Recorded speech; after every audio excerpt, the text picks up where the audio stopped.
story begins with Carroll Shelby, a brave and talented race car driver, remembering his triumph at the tough 1959 24 Hours of Le Mans race. But suddenly, a doctor calls out to him, warning that his heart is in danger and he can no longer race. Feeling reckless, Shelby takes a pill, jumps into his car, and speeds away down the road. Meanwhile, in a small garage, young Peter Miles plays with his toy car, while his father, Ken Miles, helps a frustrated customer whose car is having problems. Ken tries to give advice, but the angry customer leaves, swearing at him. Just then, Molly, Ken's loving wife, walks in and playfully flirts with him, bringing a smile to his face. At the big Ford factory, Vice President Henry Ford II talks to his workers about the company's rich history and urges them to think of ideas to save their jobs. As the workers listen, they feel the pressure of the moment. Later, Phil Remington knocks on Shelby's camper van to wake him up. Back at the racing track, Ken's car gets disqualified because it doesn't meet the rules. Shelby hears Ken arguing with a race official and sees Dieter Voss, a sponsor, watching Ken's anger. After Ken throws a wrench at Shelby in frustration, things get tense. As the big race starts, Shelby watches Ken compete. Suddenly, an old rival, Sam Hanks, mocks Shelby's past as a racer, but despite the odds, Ken wins the race, impressing Dieter. That night, Molly worries when she finds out the IRS has locked their garage, and Ken promises to fix it. In a meeting, Lee Iacocca shares his idea for Ford to enter the racing world, but Henry is skeptical. He knows that Ferrari has a strong reputation for winning, and if Ford can beat Ferrari, they will become legendary. The next day, Ken thinks about quitting racing to save their garage, but Molly insists he should keep racing. Lee visits Enzo Ferrari at his factory, hoping to create a partnership, but Ferrari turns him down and mocks Ford. Later, Henry learns that Fiat has bought Ferrari, and he instructs Lee to find the best team to build a winning race car. Lee meets Shelby to discuss creating a car to win the 24 Hours of Le Mans. Shelby is hesitant, but mentions Ken's talent as a driver. That evening, Shelby approaches Ken with a bold plan. They need to build a car in just 90 days for racing. At first, Ken laughs, but Shelby convinces him to at least come to the launch of a new Mustang. On launch day, Ken and his son Peter arrive, excited to see Shelby spectacularly land a jet. During Shelby's speech, Ken feels overwhelmed and leaves with Peter. Outside, Shelby waits and invites Ken for a ride. Ken is curious but cautious, especially when Molly sees them. At the airport, Shelby reveals a powerful racing car, the Ford GT40 Mk1. Ken drives it and shares his thoughts about improvement. The next day, he and Molly take the car for a spin, and she pushes him to be honest about his feelings. Eventually, Ken admits he would earn good money if he joined Shelby's team. Soon, Ken starts training with Shelby, testing the GT40's parts and getting ready for the race. However, Shelby has doubts about Ken's racing image and decides not to attend Le Mans. Ken listens to the race on the radio, frustrated by the mistakes in the car's design. Molly comforts him when she finds him upset. At a meeting, Shelby tells Henry Ford that their car is getting faster, even if they face challenges. Shelby gains Henry's trust and excitement, builds for the upcoming race. One day, Shelby surprises Ken with the news that they will build the GT40 together again. However, in a moment of anger, Ken punches Shelby, leading to a playful fight while Molly watches. Afterward, they all share a soda, and the trio dives into the hard work of building and perfecting the GT40, ready to face Ferrari head-on. As Ken practices his driving skills in preparation for the upcoming race, Shelby receives an urgent call from Lee. Lee informs Shelby that Bibi, who will soon take charge of the racing team, wants Ken out. Lee advises Shelby to stay calm when Bibi arrives at the workplace the next day. While Shelby is still on the phone, Ken suddenly loses his brakes, causing a massive explosion.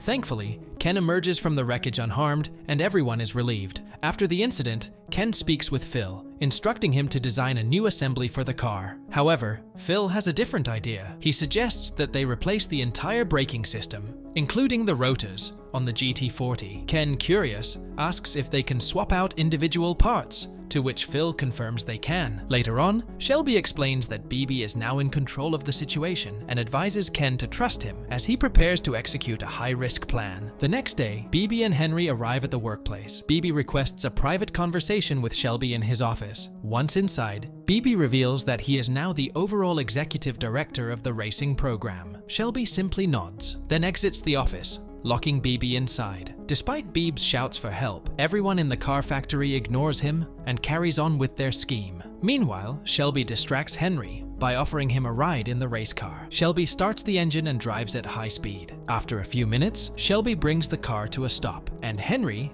overwhelmed, begins to sob. He realizes that driving a race car is not something just anyone can do. It requires skill and control. Shelby seizes the moment to emphasize that Ken is the only person capable of winning the Le Mans race. Just as they are discussing this, Ken arrives unexpectedly. That evening, Shelby successfully secures a deal with Henry, and Ken is finally given the green light to compete in Ford's race program for the upcoming Le Mans event. As Shelby and Phil watch Ken practice on the track, Shelby orders the marshals to stay alert. Ken notices Hanks and gives him a smirk. Suddenly, Ken witnesses Hanks crashing into another racer's car, causing it to explode. Fortunately, Ken narrowly avoids the collision. Ken returns to the pit stop to refuel and change tires. He then informs Shelby about Hanks, who managed to take out the Mustang on the track. After 23 hours of grueling racing in Daytona, the event continues. The commentator announces that Hanks is leading the race, with Ken close behind. As Shelby watches intently, he notices Lee and other Ford executives celebrating the success of the race program. In a sudden burst of inspiration, Shelby writes, 7,000 plus go like hell on a placard and heads toward the track to show it to Ken. Fortunately, Ken sees the message and follows Shelby's advice. Meanwhile, Molly and Peter anxiously listen to the radio, which is broadcasting updates on Ken's race. As the race nears its conclusion, Ken carefully times his move and accelerates his car. When he catches up to Hanks, Ken shouts at him, swiftly shifts gears,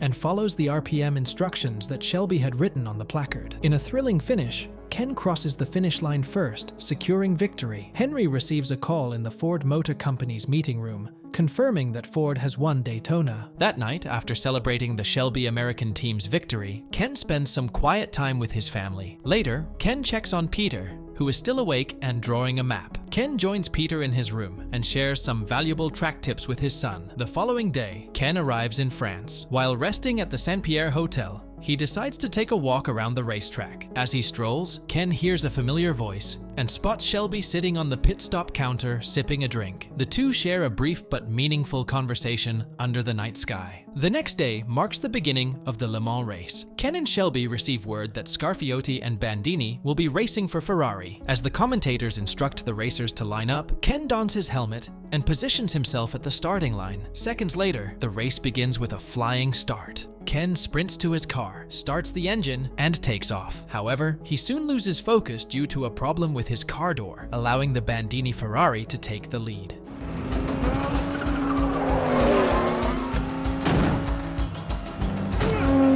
After completing one lap, Ken pulls into the pit stop and complains about the car door not closing properly. Phil grabs a mallet and manages to secure the door, allowing Ken to rejoin the race as Shelby and the Ford team watch anxiously. To everyone's relief, the commentator announces that Ken has set a new lap record in just 3 minutes. As Ken continues to push the car to its limits, Ronnie expresses concern to Shelby, warning that Ken is driving too aggressively. However, Shelby decides to adapt and go along with Ken's approach. On the second lap, Ken breaks another record. Later, Ken takes a break at the pit stop and discusses the race with Shelby. As they talk, they overhear the commentator reporting an incident at turn 6 involving Ferrari car number 20, which has been taken out of the race. That evening, as rain begins to pour, Ken bravely returns to the track. Despite the challenging weather conditions, he races on, skillfully maneuvering around car number 58 at Arnage. Shelby, ever vigilant, clicks his stopwatch to record Ken's lap time. Moments later,